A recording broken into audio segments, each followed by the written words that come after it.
This content had some disturbing visuals. Viewer discretion is advised. ఈ content లో మిమ్మల్ని కొంత కలవరపాటు గురిచేసే అంశాలను తగు జాగ్రత్తలు తీసుకోమని ఆర్టీవీ హెచ్చరిస్తారు.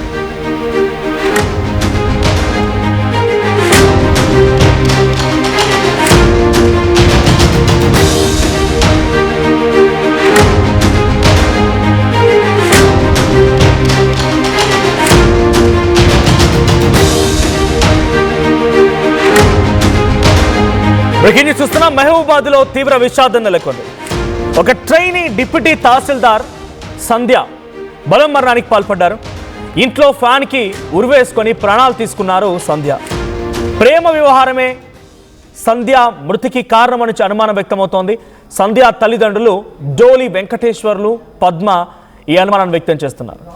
ఇటు రెవెన్యూ శాఖలో ట్రైనీ డిప్యూటీ తహసీల్దార్గా పనిచేస్తోంది సంధ్య. ప్రస్తుతం ఖమ్మం జిల్లాలో తహసీల్దార్ శిక్షణలో ఉంది సంధ్య. సంధ్య మృతితో గుండెలు పగిళ్ల ఏడుస్తున్నారు తల్లిదండ్రులు. పోస్టుమార్టం కోసం సంధ్య మృతదేహాన్ని తరలించారు.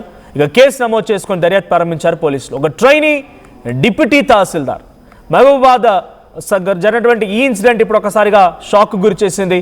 ట్రైనీ డిప్యూటీ తహసీల్దార్ సంధ్య బలవన్మరణం అందరినీ కూడా ఒకసారిగా తీవ్ర దిగ్భ్రాంతి గురి చేసింది.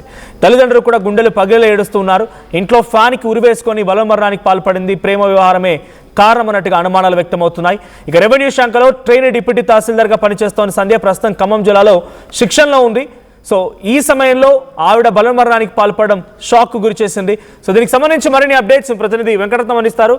వెంకటరత్నం, ఏం జరిగింది అసలు? అమ్మాయి ఒక మంచి ఉద్యోగంలో ఉన్నారు, ప్రభుత్వ ఉద్యోగము, ట్రైనీ డిప్యూటీ తహసీల్దార్ అంటే చిన్న పొజిషన్ ఏం కాదు, డిప్యూటీ తహసీల్దార్ అన్నా కూడా. సో తన బలవన్మరణానికి కారణం ఏంటి? అటు కుటుంబం కానీ, తల్లిదండ్రులు కానీ, తోటి మిత్రులు కానీ ఏం చెప్తున్నారు?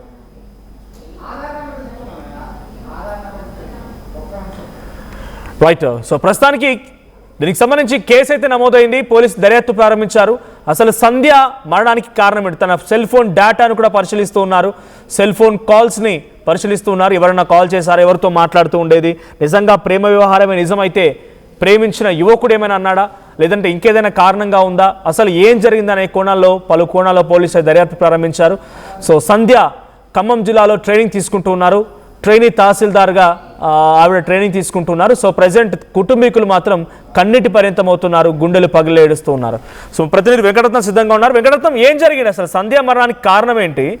ఎవరు తనని ఈ రకంగా బలవన్మరణం వైపుగా ప్రేరేపించి ఉంటారు? తల్లిదండ్రులు ఏం చెప్తున్నారు?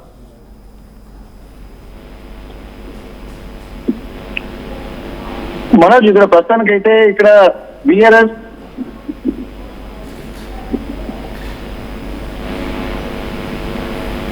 బట్ వెంకటరత్నం, సంధ్య మరణానికి కారణం ఏంటి? తల్లిదండ్రులు ఏం చెప్తున్నారు?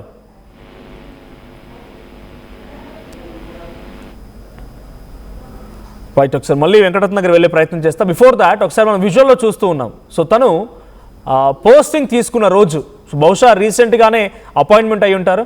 సో తను పోస్టింగ్ తీసుకున్న రోజు ఆ తల్లిదండ్రుల కళ్ళు ఆనందం చూడండి. అక్కడే మీద ఫోటోలో కనబడుతోంది. తను పోస్టింగ్ తీసుకున్న రోజు, అపాయింట్మెంట్ ఆర్డర్ తీసుకున్న రోజున ఆ తల్లిదండ్రులతో పాటుగా తీసుకున్న ఫోటో మనకు సర్క్యులేట్ అవుతుంది. ఎస్, ఇదే ఫోటో. సో దీని ప్రకారంగా తల్లిదండ్రుల కళ్ళలో ఆనందం చూడండి. తన కూతురు ఒక ఉద్యోగం సాధించింది, గొప్ప ప్రభుత్వ ఉద్యోగం సాధించిందని చెప్పి సంతోషపడుతున్నారు. ఇక చుట్టుపక్కల వాళ్ళందరూ కూడా వచ్చి తనని సన్మానించడం, సత్కరించడం అని చూసిన తర్వాత ఎంతలా మురిసిపోయారో తన కుమార్తెకి. చూడండి, ఇక్కడ ఆ ఫోటో కనబడుతుంది. తనని సన్మానించడం ఎంతలా మురిసిపోయారో, ఎంతలా ఆనందపడ్డారు. కానీ ఈ ఆనందం ఎక్కువ రోజులు ఏమీ లేదు. తను ట్రైనీగా ఉన్న సమయంలోనే ఈ రకమైనటువంటి ఒక దుర్ఘటన వాళ్ళ కుటుంబంలో ఒక్కసారిగా విషాదాన్ని నింపింది. సో ఎవరు ఊహించిన విధంగా ఆ అమ్మాయి బలవన్మరణానికి పాల్పడింది. అయితే ప్రేమ వ్యవహారమే కారణమై ఉంటుందనేది అనుమానం. తల్లిదండ్రులు వెంకటేశ్వర్లు కన్నీటి పర్యంతం అవుతున్నారు. రైట్ వెంకటరత్నం, సో ఏంటి సిచ్యువేషన్? తన బలవన్మరణానికి కారణం ఏంటి? తల్లిదండ్రులు ఏం చెప్తున్నారు? ఎవరు ఈ రకంగా తనని బలవన్మరణానికి ప్రేరేపించి ఉంటారు? మనోజ్, ఇక్కడ ప్రస్తుతానికైతే ప్రేమ వ్యవహారమే ఇక్కడ సంధ్య బలవన్మరణానికి ప్రధాన కారణంగా చెప్తున్నారు. ఇక్కడ తల్లిదండ్రులకు కూడా గతంలో విషయం తెలిసినప్పటికీ కూడా కొంత సమయం పాటించాల్సినటువంటి ఆలోచనలు కూడా వాళ్ళు చేశారు. కానీ ఒక డిప్యూటీ తహసీల్దార్ గా శిక్షణ పొందుతున్నటువంటి యువతి ఫ్యాన్ కు ఉరి వేసుకుని చనిపోవడానికి కూడా, అలాగే బలవన్మరణానికి పాల్పడడానికి కూడా తీవ్రంగా కలిసి వేస్తున్నారు. ప్రేమ వ్యవహారంతో, ఎందుకంటే ఉద్యోగము చేస్తూ అంటే తను ట్రైనింగ్ లో ఉన్నప్పటికీ కూడా కొద్ది రోజులు ఏదైనా ఓపిక పడితే పెద్దల సమక్షంలో ఒక నిర్ణయానికి వచ్చేటువంటి పరిస్థితి. మరి దీనికి సంబంధించిన పూర్తి వివరాలు కూడా తెలుసుకున్నటువంటి ప్రయత్నం చేస్తున్నారు. మరి ఎవరైనా ప్రేరేపించారా లేకపోతే మరి ఏదైనా బ్లాక్ మెయిల్ చేశారన్నటువంటి కోణంలో కూడా పోలీసులు అలాగే మిగిలినటువంటి వారి బంధువులు కూడా అన్ని ఆలోచన చేస్తున్నటువంటి పరిస్థితి. మరి ఇంట్లో ఉన్నటువంటి ఆ శిక్షణ పొందుతున్నారు మన డిప్యూటీ తహసీల్దార్ గా శిక్షణ పొందుతున్నటువంటి యువతి ఫ్యాన్ కు ఉరి వేసుకుని బలవన్మరణానికి పాల్పడినటువంటి పరిస్థితులు కూడా చాలా మహబూబాబాద్ పట్టణంలో తీవ్రమైనటువంటి కలకలం రేస్తున్నటువంటి పరిస్థితి. ప్రస్తుతానికి తన తండ్రి డోలు వెంకటేశ్వర్లు పద్మ దంపతులు కూడా ఇద్దరు కుమార్తెలు ఉన్నారు. ఇక్కడ చిన్న కుమార్తె సంధ్య ప్రస్తుతానికి 28 సంవత్సరాలు. తను ఖమ్మం జిల్లాలో డిప్యూటీ తహసీల్దార్ గా శిక్షణ ఉద్యోగం చేస్తుంది. అయితే సోమవారం నాడు అంటే నిన్న సాయంత్రం కూడా తల్లిదండ్రులు ఇంటి నుంచి బయటకు వెళ్లారు. తిరిగి వచ్చేసరికి సంధ్య ఇంట్లో ఆ ఫ్యాన్ కు అంటే బలవన్మరణానికి పాల్పడినటువంటి ప్రశ్న ఒకేసారి దృశ్యం చూసిన తర్వాత వారి కుటుంబంలో కూడా ఒక రోదనలు విన్నటువంటి పరిస్థితి. మరి ఏం జరిగిందో కూడా పూర్తిగా వారికి ఒక క్లారిటీ అయితే ఉంది. కానీ మరి ఇట్లాంటి అఘాయిత్యానికి ఒడిగడుతుంది అన్నటువంటి బలవన్మరణానికి పాల్పడతాను కానీ ఆ తల్లిదండ్రులు ఊహించలేకపోయారు. దీంతో అక్కడ మొత్తం రోదనలతో ఇరుగు పొరుగు వారు అక్కడికి చేరుకోవడంతో ఇక్కడ పోలీసులకు కూడా సమాచారం అందించారు. పోలీసులు కూడా సంఘటనా స్థలానికి చేరుకుని మృతురాలి తండ్రి అలాగే ఫిర్యాదు చేయడంతో వారికి ఆ ఫిర్యాదు మేరకు కేసు నమోదు చేసుకుని మృతదేహాన్ని పోస్ట్ మార్టం నిమిత్తం కూడా మహబూబాబాద్ ప్రభుత్వ ఆసుపత్రికి తరలించారు. మరి పోలీసులు మాత్రం విచారణ చేశారు. విచారణ తర్వాత పూర్తి వివరాలు వెల్లడిస్తామని చెప్తున్నారు. ఇక్కడ ప్రేమ విఫలం కావడంతోనే ఇక్కడ బలవన్మరణానికి పాల్పడిందని స్థానికులు చర్చించుకుంటున్నారు. మరి బంధుమిత్రులు కూడా కన్నీరు మున్నీరుగా విలిపించడంతో ఎంతో భవిష్యత్తు ఉన్నటువంటి సంధ్య బలవన్మరణానికి పాల్పడడానికి కూడా తీవ్రంగా ఆలోచిస్తున్నటువంటి పరిస్థితి. మరి ఎందుకంటే చదువుకున్నటువంటి వాళ్ళే కేవలం ప్రేమ వ్యవహారంతో ఇట్లా జరుగుతుందా, మరి మిగిలినటువంటి ఇమ్మెచ్యూర్డ్ మైండ్ సెట్ ఎట్లా ఉంటారన్నటువంటి ఒక ఆలోచన కూడా చేయాల్సినటువంటి అవసరం ఉంటుంది. ఎందుకంటే చాలా ఎంతో మందికి ఇన్స్పిరేషన్ గా వెళ్లాల్సినటువంటి పరిస్థితి. ఉద్యోగం ఉంది, అలాగే రాబోయే రోజుల్లో ఒక మంచి భవిష్యత్తు ఉంది. తను ఉద్యోగంలో స్థిరపడిన తర్వాత కూడా ఎవరైనా సరే ఉన్నతమైనటువంటి ఉద్యోగి కూడా తను పెళ్లి చేసుకోవడానికి ముందుకు వస్తారు. కానీ ఆ ఉద్యోగాలు రావడానికి ముందే ఈ ప్రేమ వ్యవహారాలు కూడా కొంత ఇబ్బందికర వాతావరణంలోకి అలాగే మంచి భవిష్యత్తును కూడా అంధకారంలోకి నెడుతున్నాయన్నటువంటి ఆలోచన కూడా స్థానికులు అలాగే కుటుంబ సభ్యులు చేస్తున్నటువంటి పరిస్థితి. మరి ఇక్కడ పోలీసులు మాత్రం తమ స్థాయిలో కూడా విచారణ చేస్తున్నటువంటి పరిస్థితి. ఎందుకంటే దీనికి కారణం ఎవరై ఉంటారు? మరి కుటుంబ సభ్యులు ఎవరైనా బెదిరించడం వల్ల మరి తను అనుకున్నటువంటి ప్రేమించిన వ్యక్తి పెళ్లి చేయకపోవడం కారణమా, లేకపోతే ఆ ప్రేమించినటువంటి వ్యక్తి ఏదైనా ఇబ్బందులకు గురి చేశాడా? మరి అనేక కోణాలు. మరి ప్రేమికుడు ఎవరు అన్నటువంటి కోణంలో అలాగే తల్లిదండ్రుల నుంచి ఏమైనా ఇబ్బందికర వాతావరణం ఉందా, ఇవన్నీ కోణంలో ఆలోచించుకుంటూ మొత్తానికి సంధ్య బలవన్మరణానికి పాల్పడినటువంటి విషయం కూడా పూర్తి ఎంక్వైరీలో తెలుస్తుందని చెప్పి స్థానిక పోలీసులు చెప్తున్నటువంటి పరిస్థితి మనవచ్చు.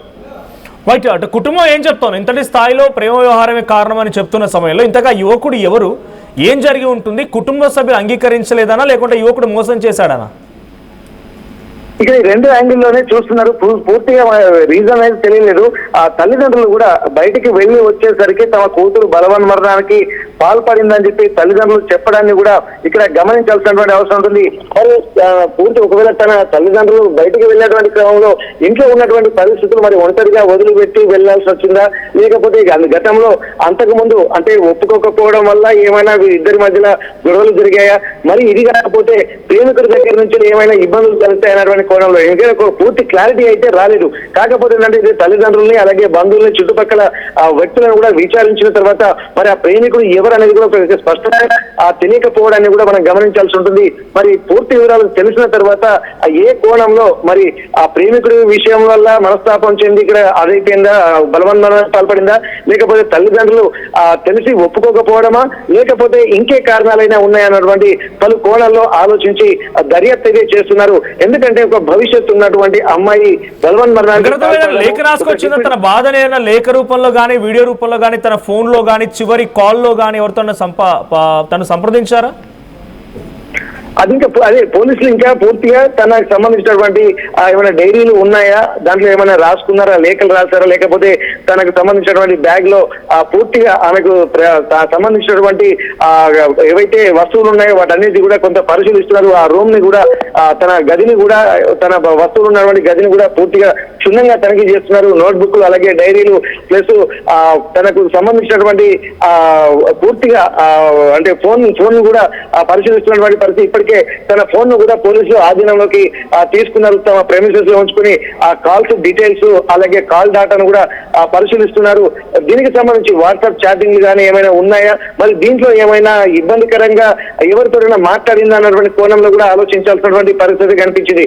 ఎందుకంటే ఇప్పుడు ఈ మధ్యలో వాట్సాప్ లో జరుగుతున్నటువంటి పరిస్థితులు. వాట్సాప్ కాల్స్ కూడా ఎవరికి తెలియని పరిస్థితి, కానీ ఇక్కడ కాల్స్ మాట్లాడడము అలాగే వాట్సాప్ చాటింగ్ లో కూడా చాలా విషయాలు తెలిసేటువంటి అవకాశం ఉంటుంది. కాబట్టి లాస్ట్ కాల్స్ ఎవరితో మాట్లాడింది, తన బాధను ఎవరితోటైనా షేర్ చేసుకుందా అన్నటువంటి కోణంలో కూడా ఇప్పుడు ఆ ఫోన్ అనేది చాలా ఇంపార్టెంట్ గా మ్యాండేటరీగా ఈ కేసు విషయంలో మనకు స్పష్టంగా కనబడేటువంటి అవకాశం ఉంటుంది. ఎందుకంటే బాగా ఫ్రెండ్స్ తో కానీ లేకపోతే తన కుటుంబ సభ్యులతో కానీ తనకు దగ్గర సన్నిహితంగా ఉన్నటువంటి వాళ్ళందరితో కూడా పంచుకునే అవకాశం అయితే కనిపిస్తుంది. ఎందుకంటే చివరి మూమెంట్ లో కూడా ఎంతో మంది సూసైడ్ చేసుకుంది అనేటువంటి సమయంలో కూడా సెల్ఫీ వీడియోలు తీసుకుని కూడా బలవన్ మరణాలకు పాల్పడినటువంటి సందర్భాలు కూడా గతంలో చూసాము. ఆ కోణంలో కూడా తన ఫోన్ స్వాధీనం చేసుకున్న తర్వాత సంధ్య మరి ఇట్లాంటి సెల్ఫ్ వీడియోస్ ఏమన్నా సూసైడ్ వీడియోస్ ఏమైనా చేసిందా, లేకపోతే ఎవరికైనా సంబంధించి ఆరోపణలు ఫోన్ లో ఏమైనా చేసిందా, మెసేజ్ కూడా ఎవరికైనా పెట్టిందా అన్నటువంటి కోణంలో తన టెక్స్ట్ మెసేజ్ తో పాటు వాట్సాప్ అలాగే ఫేస్బుక్ ఇన్స్టాగ్రామ్ కూడా చూస్తున్నటువంటి పరిస్థితి. ఎందుకంటే చివరి దశలో కూడా మనోబాధలకు గురవుతున్న సమయంలో తన కొన్ని కొటేషన్లు కూడా మన స్టేటస్ కూడా పెట్టుకున్నటువంటి పరిస్థితి ఉంటుంది. అన్ని రకాలుగా చూస్తే ఇక ఫోన్ కూడా చాలా కీలకంగా మారేటువంటి అవకాశం అయితే కనిపిస్తుంది. ప్రస్తుతానికైతే పోలీసుల ఆధీనంలోనే తన సంధ్య ఫోన్ కూడా ఉన్నటువంటి పరిస్థితి. మరి పూర్తి స్థాయిలో దాన్ని ఎంక్వైరీ చేసిన తర్వాత కొద్ది రోజుల కాల్ లిస్టు అలాగే డాటా తీసుకున్న తర్వాత పూర్తి వివరాలు తెలుసుకున్నటువంటి అవకాశం అయితే కనిపిస్తుంది. మొత్తానికి తల్లిదండ్రులను కూడా కొంత అనుమానించాల్సినటువంటి పరిస్థితి కూడా ఉంటుందని చెప్పి మరికొంతమంది వాదిస్తున్నటువంటి పరిస్థితి. ఎందుకంటే ఆ ప్రేమ వ్యవహారమే ఇక్కడ ప్రధాన కారణంతో ఒప్పుకోకపోవడం వల్ల జరిగిందా, లేకపోతే ప్రేమికుల వల్ల ఏమైనా ఇబ్బందులు జరిగాయా, ఎవరైనా బ్లాక్ మెయిల్ చేశారన్నటువంటి కోణంలోనే ఆలోచించాల్సిన అవసరం ఉంది. కాబట్టి అన్ని కోణాలలో ఆలోచించుకుంటూ చివరికి ఒక నిర్ణయానికి వచ్చిన తర్వాత మీడియా సమావేశం ఏర్పాటు చేసి పూర్తి వివరాలు కూడా మీడియా సమావేశంలో వెల్లడించేటువంటి పరిస్థితులు కనిపిస్తున్నాయి. Manoj, right, thank you Venkataratnam. So deputy tahsildar గా ట్రైనింగ్ తీసుకుంటున్న సంధ్య బలం మరణానికి పాల్పడింది. అయితే ప్రేమ వ్యవహారమే కారణమైనట్టుగా తెలుస్తోంది.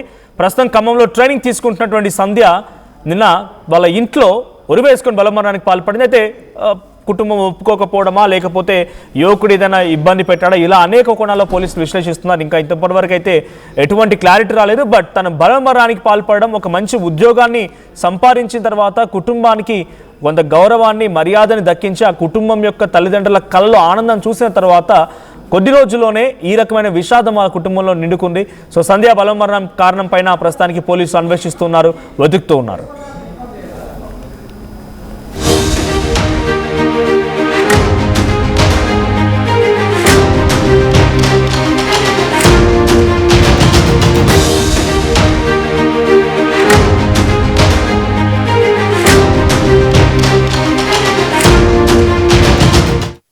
టోర్నమెంట్ ముందు pure in its form with grace made noble.